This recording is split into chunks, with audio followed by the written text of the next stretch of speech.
Okay. అయితే helmet పగిలిపోయిందని చెప్పి మీరు అన్ని దాంట్లో చెప్తారు బ్రో. సో జనాలకు ఉన్న డౌట్ ఏంటంటే నెత్తి మీద కొడితే నెత్తి వలుగుతుంది కానీ హెల్మెట్ వలుగుతుందా? నెత్తి అంటే చేతి పెట్టుకుందన్న. చేతి పెట్టుకుంటే ఇక్కడ ఉంగరానికి తాకింది. ఇట్లా చేతి పెట్టుకోవడం వల్ల ఇక్కడ నార్మల్ గా ఇక్కడ కూడా తాకింది, కానీ ఏంటంటే చేతిలో తాకింది అన్న. చేతిలో తాకితే ఉంగరం అణిగిపోయింది. చేతులు లేకపోతే మొత్తం మా చెల్లె కూడా చచ్చిపోతుండే ఆ రోజు. అట్లా మీరు అడగండి, నేను చెప్తాను. ఓకే. అయితే ఇప్పుడు ఆ రోజు సీసీటీవీ ఫుటేజ్ లా మీదికి పోయి కిందికి వచ్చారు కదా? అవును. అయితే టీ షర్ట్ చినిగిపోయింది రాజుది, అవునా? ఎందుకు చినిగిపోయింది టీ షర్ట్? అంటే మేము అప్పటికే ఆయన సూసైడ్ చేసుకున్నాడు అన్న.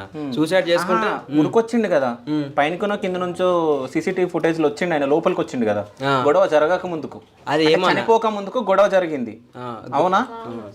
ముందుకే గొడవ జరిగింది. ఈ పండుగ నేను తీసుకొచ్చుకున్నా కదా, ఇక లొల్లి పెట్టుకుంటారు వాళ్ళు అప్పటికే. మరి మాకే తెలుసు, చిన్నదాని పెద్ద గొడవనే పెట్టుకుంటారు ఎప్పటికి వాళ్ళు. ఈమంటే ఆయన ఊకున్నాడు, ఆయన అంటే ఈమె ఊకుంటది. అయితే ఏమైతే చీర ఇక పట్టుకొని వద్ద నాది నాకు పట్టుకురమ్మన్న వాళ్ళే చీర ఇక పట్టుకుపోయి చీర కొనిపించిన నేను చీరని కట్టుకోలేదు అని ఆయన వీడియోలో చెప్పిండు కదా. చెప్పుతాండి అయ్యా, అవన్నీ కానుకలే చెప్పుతాండు కదా. తప్పు మాకే కావాలి కదా. ఇప్పుడు అనేది అయిపోయింది కాబట్టి 1,00,000 పుట్టుతాడు, కోట్లు పుట్టుతాడు మా వెనక. అట్లా పుట్టిపోతే ఏం చేస్తారు చచ్చిపోయినాక.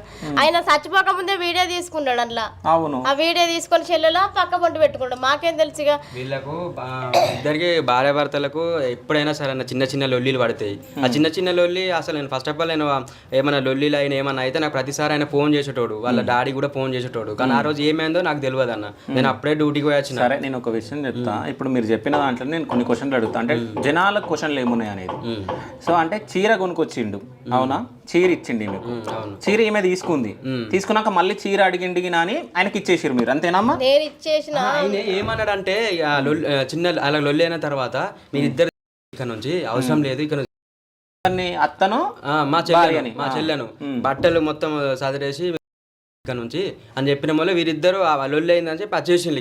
ఇక్కడ అప్పటికే వీళ్ళిద్దరు లొల్లి అయింది. హెల్మెట్ తో తెచ్చిరా పట్టుకొచ్చిన, అదే పట్టుకొచ్చినాకనే ఫోన్ చేసిండు. నేను కొన్న చీర సౌందర్య నాది, నాకు నువ్వు ఇయ్యి, నువ్వు కట్టుకుని లేదన్న వల్ల సరే ఆయనకి ఇష్టం లేదు కావచ్చు.